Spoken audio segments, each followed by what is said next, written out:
أعوذ بالله السميع العليم من الشيطان الرجيم. بسم الله الرحمن الرحيم.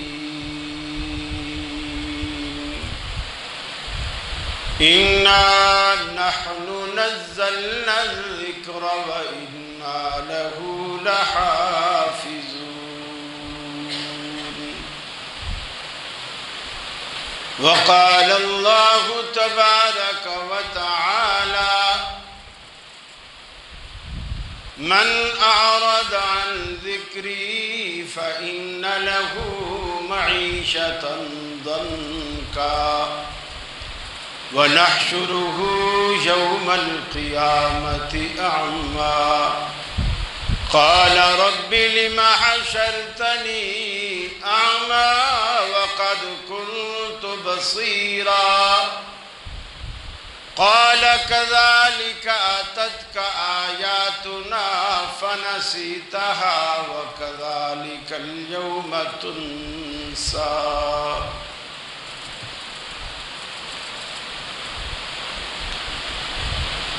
اس دور فتن میں اے لوگو ایمان کی حفاظت لازم ہے. دوزخ سے اگر بچنا ہے ہمیں اللہ کی اطاعت لازم ہے. جب باطل سر پہ چڑھائے، جب باطل حق سے ٹکرائے، ایمان والو بے خوف و خطر پھر حق کی حفاظت لازم ہے. جو دین میں رکھنا ڈالے گا ہم روکیں گے، خواہ کوئی بھی ہو. پھر جان کی حفاظت کیا مانی، پھر دین کی حفاظت لازم ہے. بزدل نہ بنو، بزدل کے لیے جینا بھی گراں مرنا بھی گراں. جینے کو بھی ہمت لازم ہے، مرنے کو بھی جرأت لازم ہے. عزیز ساتھیوں، دوستوں اور بزرگوں،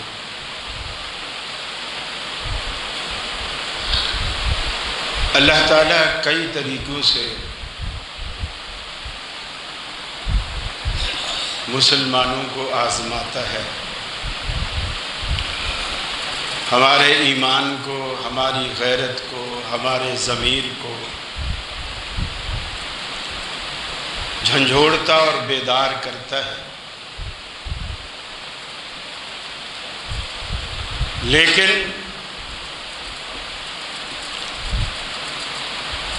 دنیا میں 2 ارب مسلمان ہونے کے باوجود ہم ایک غلامی کی زندگی بسر کر رہے ہیں. ایسے لگتا ہے جیسے نہ ہمارا اپنا کوئی منشور ہے، نہ دستور ہے، نہ کوئی ضمیر ہے، نہ کوئی غیرت ہے. سب کچھ ہمیں مستعار ملتا ہے، ادھار ملتا ہے. ایک وقت تھا مسلمانوں کی نہ صرف انسانوں پر بلکہ دریاؤں، سمندروں، ہواؤں، جنات، چرند، پرند، ان سب پر حکمرانی تھی.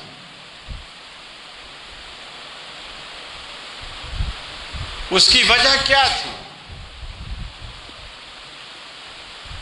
سیدنا فاروق اعظم رضی اللہ تعالی عنہ ایک سفر سے آئے. مسلمانوں کا ایک پورا لشکر ہے، جنگی سفر سے واپس آ رہے ہیں. سفر طویل تھا. چلتے چلتے شام ہو گئی. اور فیصلہ یہ ہوا کہ اب سفر روک دیا جائے، ہم تھک بھی چکے ہیں،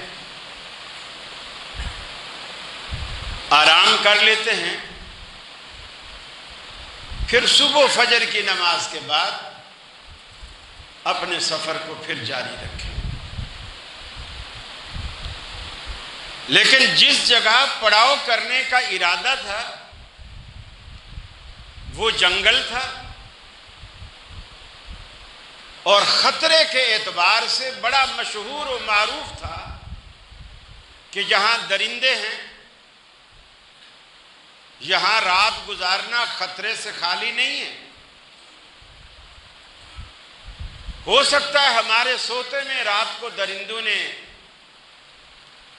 حملہ کر دیا تو ہم سنبھل بھی نہیں پائیں گے، وہ ہمیں چیر پھاڑ کے رکھ دیں گے، ہم ان کا نوالا بن جائیں گے۔ اب دیکھیے ایک اعتماد،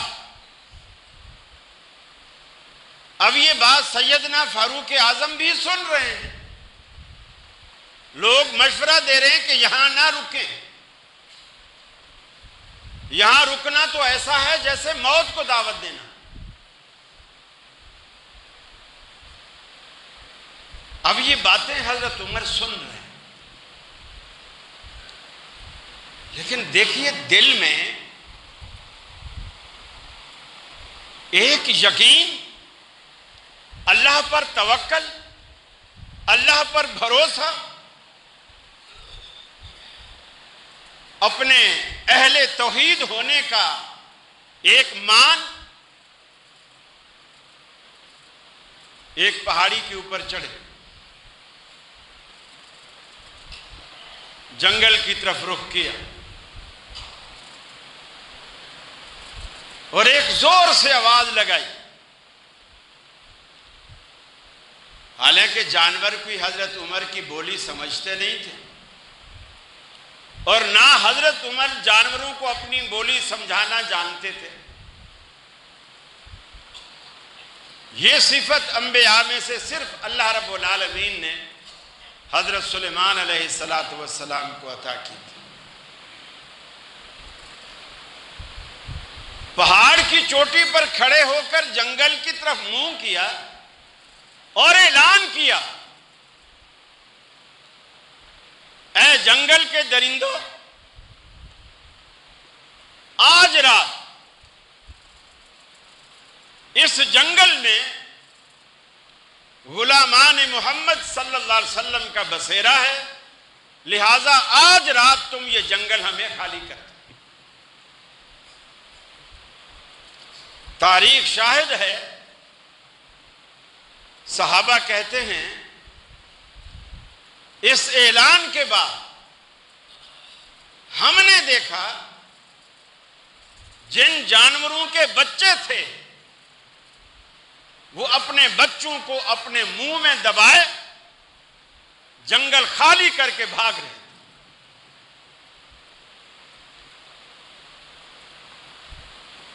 جانور ان کا کہنا مان رہے ہیں، کیوں؟ کہ وہ لوگ غلامان محمد تھے صلی اللہ علیہ وسلم، اور ہم تو سارے کے سارے،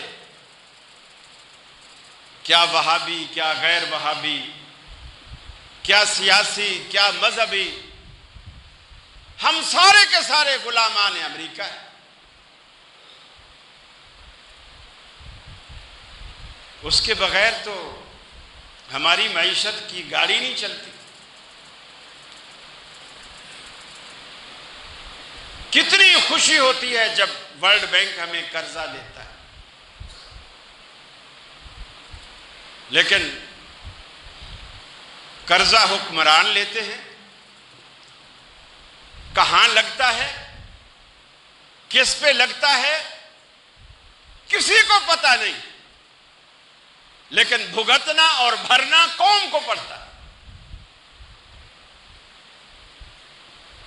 بچہ ابھی جو دنیا میں آنے والا ہوتا ہے وہ ماں کے پیٹ میں ہی مقروض ہو جاتا ہے۔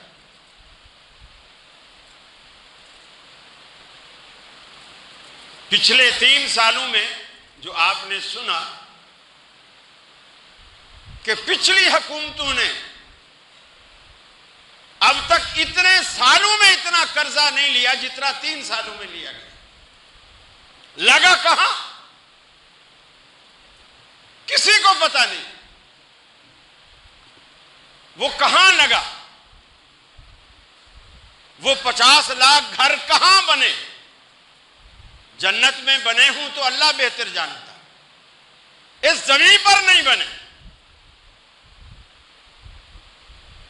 کروڑوں نوکریاں کس کو ملی؟ لوگ بے روزگار ہو گئے، سڑکوں پہ آ گئے، لوگوں کے گھر توڑے گئے، لوگوں کی دکانیں توڑی گئی. جو سالوں سے لوگ بیٹھے روزگار کما رہے تھے، بجائے نوکریاں دینے کے روزگار چھینے گئے. لیکن تجزیہ ہم غلط کرتے ہیں. ہم تجزیہ کر نہیں پاتے کہ اللہ یہ سزا دیتا کیوں ہے.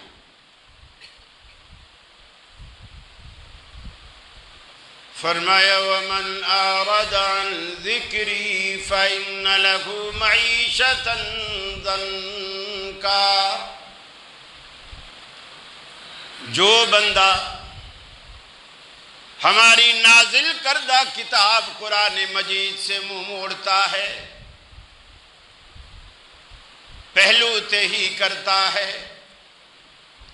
کنارہ کشی اختیار کرتا ہے، دنیا میں ہم اس کو سب سے پہلی سزا یہ دیتے ہیں فَإِنَّ لَهُ مَعِيشَةً ضَنْكًا. دنیا میں سب سے پہلی سزا یہ دیتے ہیں کہ اس کی معیشت تباہ و برباد کر دیتے ہیں. دیوالیہ نکلنے کو آ جاتا ہے، کنالوں میں رہنے والے چھوٹے چھوٹے گھروں میں آ جاتے ہیں، بڑے بڑے دفتر بھی بک جاتے ہیں، گاڑیاں بک جاتی ہیں، کاروبار ٹھپ ہو جاتے ہیں، فیکٹریاں بک جاتی ہیں، ملازمین کو تنخواہ نہ دے سکنے کی وجہ سے ملازمین بھی چھوڑ جاتے ہیں. فَإِنَّ لَهُ مَعِيشَةً ضَنْكًا. قرآن کو پس پشت ڈالنے کی، قرآن کو چھوڑنے کی پہلی سزا دنیا میں یہی دیتے ہیں، اس کی معیشت کو تباہ و برباد کر دیتے ہیں. آج ہم دعوے کرتے ہیں میرے دل میں قرآن کی بڑی عقیدت ہے. یہ تو ٹھیک ہے کہ مسلمان کا ہر بچہ حافظ قرآن نہیں بن سکتا. کیا یہ بھی نہیں ہو سکتا کہ ہم حافظ قرآن نہیں بن سکتے تو کیا محافظ قرآن بھی نہیں بن سکتے؟ حافظ ہونا الگ بات ہے، محافظ ہونا الگ بات ہے. قرآن مجید کا دفاع کرنے کے لیے اسلامی ممالک آج کیا کر رہے ہیں؟ کیا کیا انہوں نے؟ بین الاقوامی سطح پر کوئی ایسا قانون پاس کرایا کہ جس کی بھی کوئی مقدسات ہیں ان کا احترام کیا جانا چاہیے. مسلمانوں نے آج تک، حالانکہ انجیل تورات تحریف شدہ ہے، اصل حقیقت میں آج موجود نہیں. جس طرح رب العالمین نے اتاری تھی اس شکل میں آج یہ کتابیں موجود نہیں، لیکن مسلمان پھر بھی ان کا احترام کرتے ہیں. پچھلے تمام انبیاء کا مسلمان احترام کرتے ہیں، لیکن مسلمانوں کو کبھی حرمت رسول کی پامالی کر کے، کبھی قرآن کے تقدس کو پامال کر کے، کبھی مساجد اور مدارس کے تقدس کو پامال کر کے، کبھی چادر چار دیواری حجاب کی پامالی کر کے مسلمانوں کو اسی طرح جھنجھوڑا جاتا ہے، ان کے ضمیر کو جھنجھوڑا جاتا ہے۔ یہ جو جماعت اسلامی کے سینیٹر ہیں مشتاق صاحب، میں ان کا ایک بیان سن رہا تھا، وہ بتا رہے تھے کہ میں عافیہ صدیقی سے میری ملاقات ہوئی اور اس نے بتایا کہ جب مجھے عدالت لے جایا جاتا ہے، یعنی اسے کہتے ہیں ذہنی ٹارچر کرنا، تاکہ آپ کو ذہنی طور پر اذیت ہو، کہ جب مجھے عدالت میں لے جایا جاتا ہے، آگے قرآن رکھا جاتا ہے اور مجھے کہا جاتا ہے پہلے اس پہ پاؤں رکھ، پھر آگے عدالت میں جانے کے لیے گاڑی میں بیٹھو۔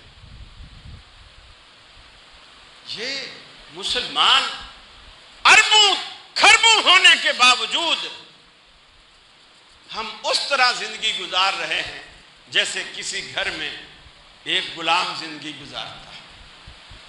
سارے کے سارے ہم غلام بن چکے ہیں۔ اللہ تعالیٰ اپنے قرآن کی حفاظت کرنا جانتا ہے، وہ حفاظت کرے گا، لیکن بحیثیت مسلمان کے ہمارا کوئی فرض اور ذمہ داری بنتی ہے کہ نہیں بنتی؟ دیکھیے رسول اللہ صلی اللہ علیہ وسلم کی ولادت سے پہلے ابرہ اپنے ہاتھیوں کا لشکر لے کر آیا بیت اللہ پر حملہ آور ہونے کے لیے۔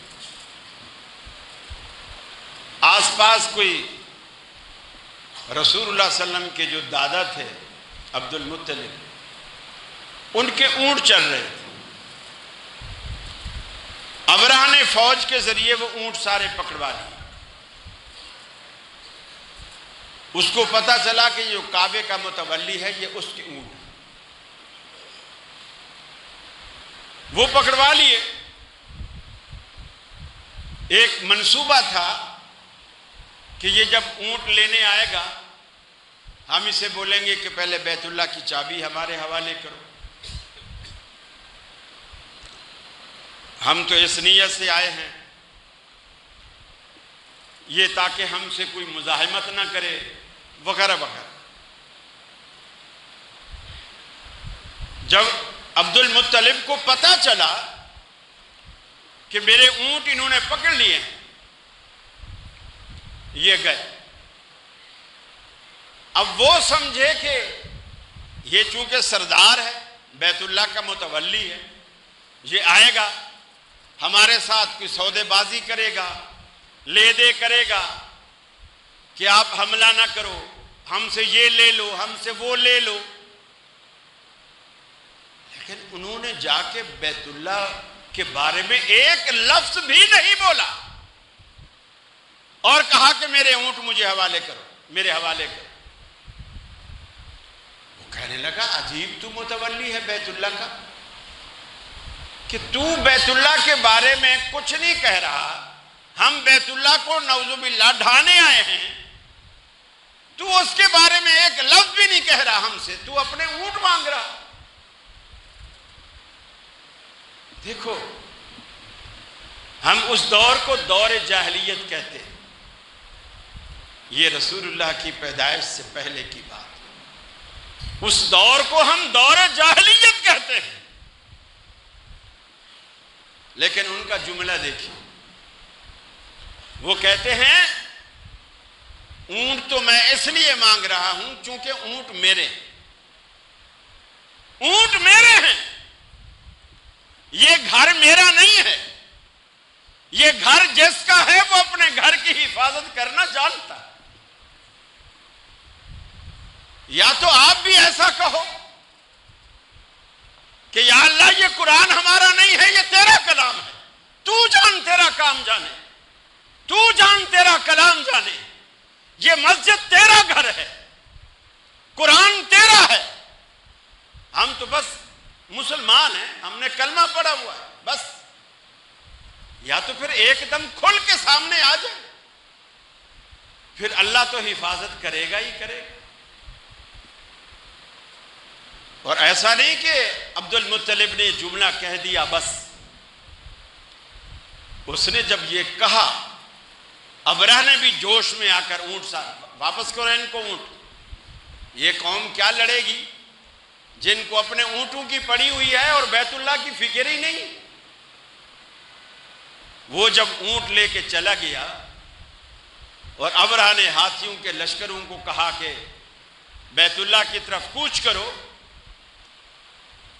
چھوٹے دیکھو اللہ جب کسی کو ذلیل کرتا ہے، یہ جو ہمارے ہاں عام چڑیا پائی جاتی ہے نا جسامت میں، وہ اس سے بھی تھوڑے پتلے اور چھوٹے، ابابیل جن کا نام، جھنڈ کے جھنڈ اللہ تعالیٰ نے بھیجے لشکروں کے مقابلے میں ابابیلوں کے جھنڈ، اسے کہتے ہیں رب۔ پنجوں میں کنکریاں ہیں،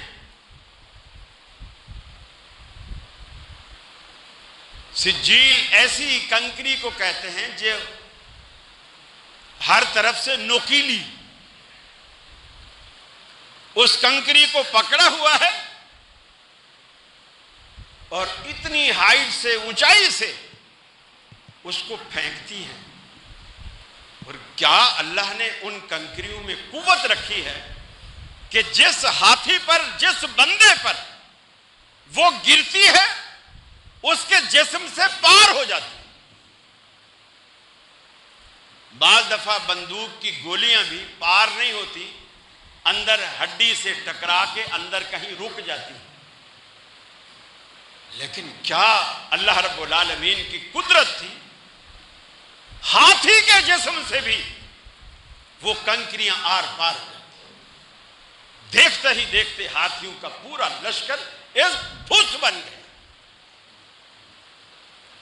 اور اللہ نے اپنے گھر کی حفاظت کی۔ یا تو پھر اسی طرح ہم کہہ دیں میرے بھائی ہم اگر کچھ بھی نہیں کر سکتے، دیکھیے قرآن مجید آج مسلمانوں سے فریاد کرتا ہے کہ مسلمانوں تم نے میرے ساتھ کیا کیا ہے، کیا کیا؟ بس تعویذ بنایا، گلے میں لٹکایا، یا گھول گھول کے پی گئے، دھو دھو کے پی گئے، پورا قرآن پی بیٹھے۔ ہم نے یہ ادب، یہ احترام، یہ کچھ سیکھا۔ قرآن ہم سے فریاد کرتا ہے، بڑی عجیب فریاد۔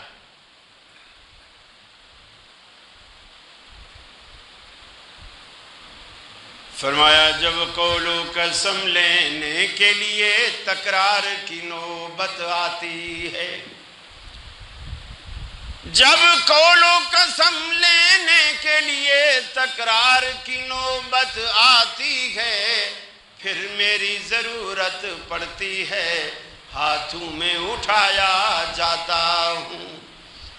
جزدان حریر و ریشم کے اور پھول ستارے چاندی کے، پھر عطر کی بارش ہوتی ہے، خوشبو میں بسایا جاتا ہوں۔ کس گھر میں میرا ذکر نہیں، کس بزم میں میری دھوم نہیں، پھر بھی میں اکیلا رہتا ہوں، مجھ سا بھی کوئی مظلوم نہیں۔ یہ مجھ سے عقیدت کے دعوے، قانون پہ راضی غیروں کے، یہ مجھ سے عقیدت کے دعوے، قانون پہ راضی غیروں کے، یوں بھی مجھے رسوا کرتے ہیں، ایسے بھی ستایا جاتا ہوں۔ تعویذ بنایا جاتا ہوں، دھو دھو کے پلایا جاتا ہوں۔ میرے بھائی اس دلدل سے، اس جہالت سے باہر آئیے۔ اللہ کے حبیب فرماتے ہیں اقرأوا القرآن فَإِنَّهُ يَأْتِي يَوْمَ الْقِيَامَةِ شَفِيعًا لِأَصْحَابِهِ۔ اے میری امت کے لوگوں، قرآن کو پڑھا کرو، قرآن سے محبت کیا کرو، اس لیے کہ قیامت کے دن یہ تمہارا سفارشی بن کر اللہ کی دربار میں آئے گا۔ اللہ کے رسول نے فرمایا سورہ ملک جو 30 آیات پر مشتمل ہے، روز آخرت ایک بندہ جو روزانہ دنیا میں اس کی تلاوت کیا کرتا تھا، دوزخ میں جانے کا فیصلہ ہو چکا ہوگا۔ یہ صورت آئے گی، اللہ رب العالمین سے جھگڑا کرے گی، مناظرہ کرے گی اور کہے گی الہ العالمین یہ بندہ روزانہ میری تلاوت کیا کرتا تھا، میری تلاوت کرنے والا آج دوزخ میں جا رہا ہے، یا تو اسے دوزخ کی بجائے جنت میں واپس کر، یا مجھے اپنے قرآن سے نکال دے۔ اللہ کے حبیب فرماتے ہیں اللہ اس صورت کی لاج رکھے گا اور اس بندے کو بخش دے گا، اس بندے کو بخش دے گا۔ اللہ کے حبیب نے فرمایا من احبا، جو بندہ یہ محبوب رکھتا ہے، اس بات کو پسند کرتا ہے، ان یکلم ربہ، وہ اپنے رب سے کلام کرے، اپنے رب سے باتیں کرے، فلیقرأ القرآن، اسے چاہیے کہ وہ قرآن کو پڑھے، فلیقرأ القرآن، اسے چاہیے کہ وہ قرآن پڑھے۔ اگر وہ یہ پسند کرتا ہے کہ میں اپنے رب سے باتیں کروں، قرآن رب سے باتیں کرنے کا نام ہے۔ ہم نے قرآن کی عظمت کو سمجھا ہی نہیں، ہم نے قرآن کی عظمت کو سمجھا ہی نہیں۔ میرے بھائی، حکومتیں، ممالک احتجاج کریں، وہ احتجاج اس طرح نہیں کہ اپنی گلیاں بند کر لی، 2 جھنڈے لگا لیے، کیمپ لگا کے بیٹھ گئے، 2-4 بسیں جلا دی، 2-4 گاڑیاں جلا، یہ احتجاج نہیں۔ اسلام اسے پسند نہیں کرتا۔ حکومتی سطح پر اپنا سفیر وہاں سے واپس بلائے، ان کے سفیر کو یہاں سے نکالے، پھر وہاں کی جتنی مصنوعات ہیں اگر وہ ہمارے ملک میں آتی ہیں، گورنمنٹ کی ذمہ داری ہے اس کی لسٹ جاری کرے، اس کی لسٹ جاری کرے کہ وہاں سے کیا کیا ہمارے پاس آتا ہے۔ فرض کر لیجئے کوئی صابن ہے، فرض کر لیجئے کوئی شیمپو ہے، فرض کر لیجئے کوئی اور چیز ہے، کوئی مشینری ہے، آپ بائیکاٹ کریں کہ آج سے ہم نہیں خریدیں گے، آج سے ہم یہ نہیں خریدیں گے۔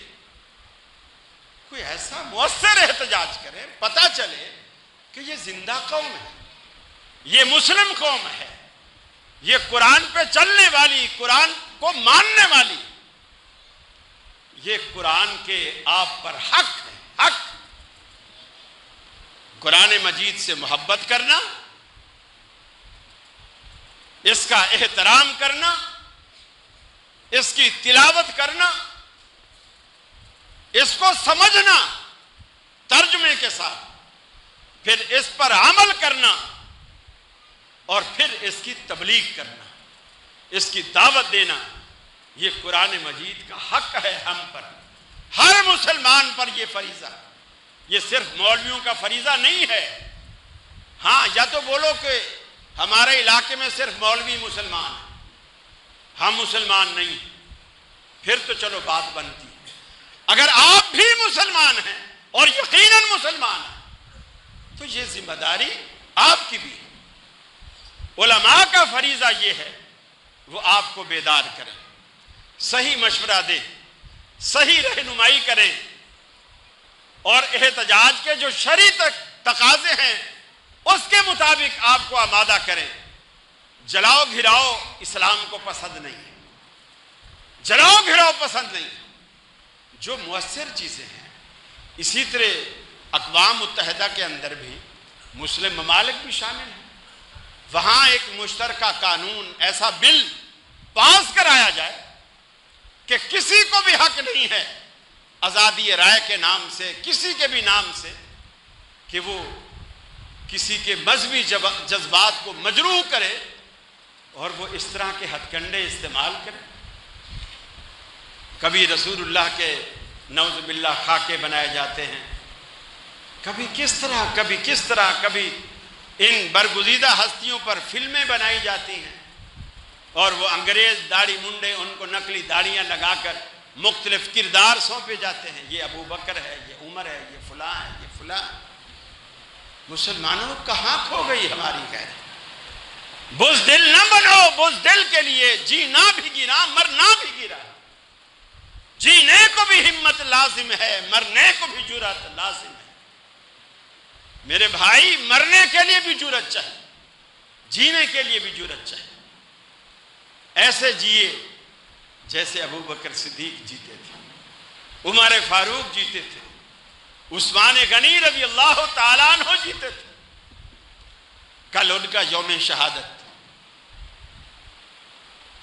کمال، اللہ تعالیٰ نے کیا تقویٰ دیا، کیا تقویٰ دیا۔ لوگوں نے پانی بند کر دیا اس میٹھے کنویں کا جس کنویں کو حضرت عثمان نے خرید کر، مسلمانوں سے پیسے لیے بغیر خرید کر مسلمانوں کو وقف کیا۔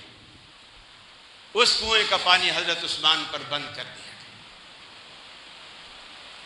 میرے بھائی، اللہ رب العالمین نے بحیثیت مسلم ہماری کچھ ذمہ داریاں رکھی، تو ایک تو سزا دنیا میں اللہ ہمیں دے رہا قرآن کو چھوڑنے کی، فَإِنَّ لَهُ مَعِيشَةً ضَنْكَ، کہ تمہاری معیشت، تمہاری اقتصادی پالیسیاں سب فیل ہو جائیں، سب فیل ہو جائیں۔ دیکھ لیں، قرضہ ملنے کے باوجود مرغی، حالانکہ مولوی مرغیاں کم کھاتے ہیں، خاص کر یہ بلیرل مرغیاں تو ہم کھاتے ہی نہیں، مولوی تو بکرے کھاتے الحمدللہ، لیکن وہ مہنگی ہو بھی جائے ہماری صحت پر کوئی اثر نہیں پڑتا، ہماری صحت پر کوئی اثر نہیں پڑتا۔ اللہ تعالیٰ ہمارے گھر میں حلوے بیچتا ہے، سچی بات ہے، چینی کتنے روپے کلو ہو جائے ہمیں پتہ بھی نہیں ہوتا، اسی لیے ہر مولوی تھوڑا تھوڑا شوگر کا مریض ہوتا ہے، حلوہ مفت ملتا الحمدللہ، کوئی پرواہ نہیں۔ لیکن آپ جب اللہ کے بن جاتے ہیں پھر اللہ تعالیٰ آپ کا ہو جاتا ہے، تو پہلی سزا تو ہمیں مل ہی رہی ہے، اور دوسری سزا کیا ہے؟ فرمایا وَنَحْشُرُهُ يَوْمَ الْقِيَامَةِ أَعْمَى، قیامت کے دن جب یہ لوگ اٹھیں گے جنہوں نے ہمارے قرآن کو دنیا میں پس پشت ڈال دیا، اپنی زندگی سے نکال دیا، اپنے آپ کو قرآن کے قالب میں ڈھالنے کے بجائے انگریزی قالب میں ڈھل گئے۔ فرمایا روز آخرت رب العالمین ان کو اٹھائے گا، وَنَحْشُرُهُ يَوْمَ الْقِيَامَةِ أَعْمَى، آنکھوں کی نعمت سے محروم ہوں گے، اندھے بن کر اٹھائے جائیں گے، سوال کریں گے الہ العالمین لِمَا حَشَرْتَنِي أَعْمَى، تو نے ہمیں نابینا کیوں اٹھایا؟ ہم تو دنیا میں دیکھنے والے تھے، ہماری تو آنکھیں تھیں، لوگ ہماری آنکھوں کی تعریف کیا کرتے تھے، کوئی کہتا ہے اس کی آنکھیں دیکھو جھیل جیسی ہیں، کوئی کہتا کہ اس کی آنکھیں تو نیل گائے جیسی ہیں، کوئی کہتا کہ اس کی آنکھیں تو غزال جیسی، ہرن جیسی ہیں۔ لوگ میری آنکھوں کی تعریف کیا کرتے تھے، لِمَا حَشَرْتَنِي أَعْمَى، اللہ تو نے مجھے آج اندھا کر کے کیوں اٹھایا؟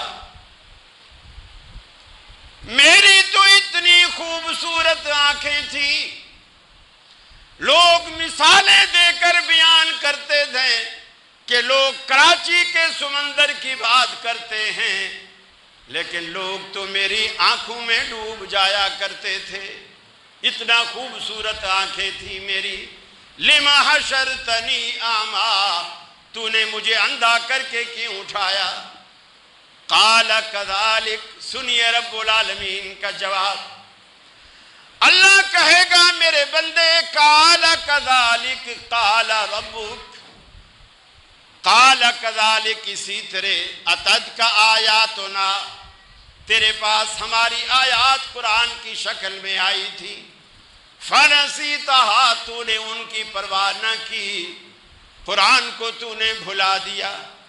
وَكَذَلِكَ الْيَوْمَ تُنسَى، تو دنیا میں ہمارے قرآن کو بھول گیا، آج آخرت میں ہم تمہیں بھلائے دیتے ہیں۔